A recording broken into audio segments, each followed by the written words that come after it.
गाय को गौ माता का दर्जा दिया गया है और पूर्ण सम्मान दिया जाता है।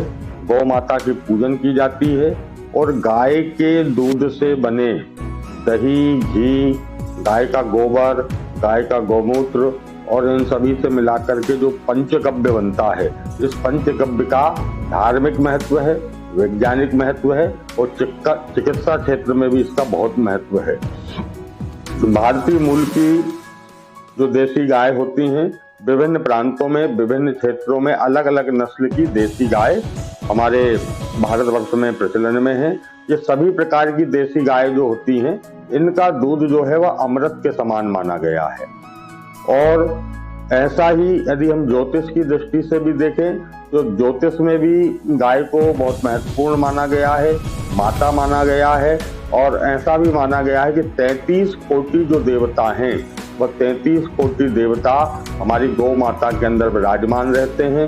33 कोटि देवताओं में जो नवग्रह होते हैं, वह नवग्रह भी गौ माता में विराजमान रहते हैं। तो यदि हम इन नवग्रहों को प्रसन्न करना चाहते हैं या हमारी जन्म कुंडली में किसी भी प्रकार का ग्रह जो अरिष्ट रूप में है, जो हमारे लिए सकारात्मक फल नहीं दे रहा है, तो उस ग्रह को प्रसन्न करने के लिए हमको गाय को रोटी देना चाहिए।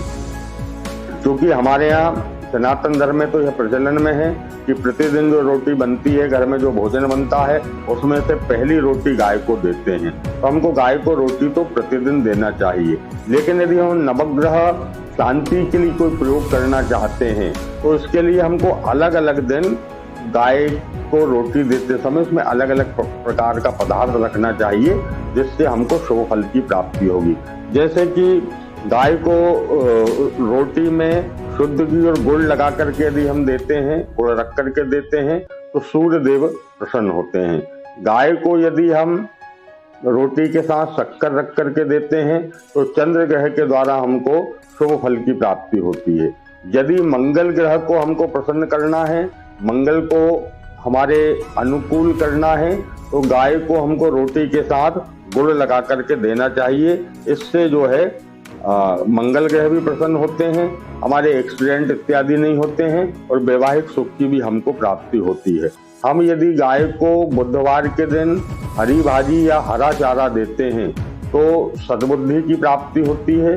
जिन बच्चों का मन पढ़ाई में नहीं लगता है, विद्या पास नहीं हो रहे हैं, पढ़ाई में उनका मन नहीं लग रहा है, तो ऐसे बच्चों के हाथ से गाय को हरा चारा, हरी भाजी खिलाना चाहिए।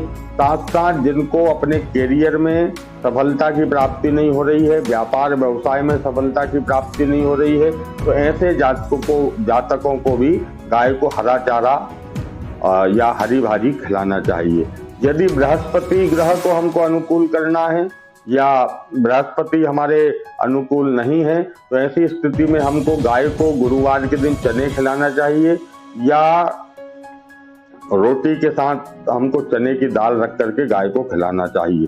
शुक्र यदि हमारे अनुकूल नहीं है, वैवाहिक दाम्पत्य जीवन में किसी भी प्रकार की यदि व्यक्ति को दिक्कत है, परेशानी है, शुक्र के द्वारा शुभ फल की प्राप्ति नहीं हो पा रही है, तो 7 प्रकार का अनाज जो है शुक्रवार के दिन गाय को खिलाना चाहिए।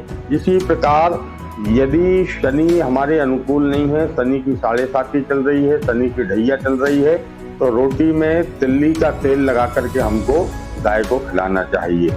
राहु केतु यदि हमारे विपरीत चल रहे हैं, अशुभ फल हमको दे रहे हैं, तो ऐसी स्थिति में हमको समस्त प्रकार की आपत्ति, विपत्ति, संकट को दूर करने के लिए, राहु केतु द्वारा जनित उपद्रवों को शांत करने के लिए 7 प्रकार का अनाज गाय को खिलाना चाहिए, हरा चारा खिलाना चाहिए, उसके लिए भूसे इत्यादि की व्यवस्था करना चाहिए।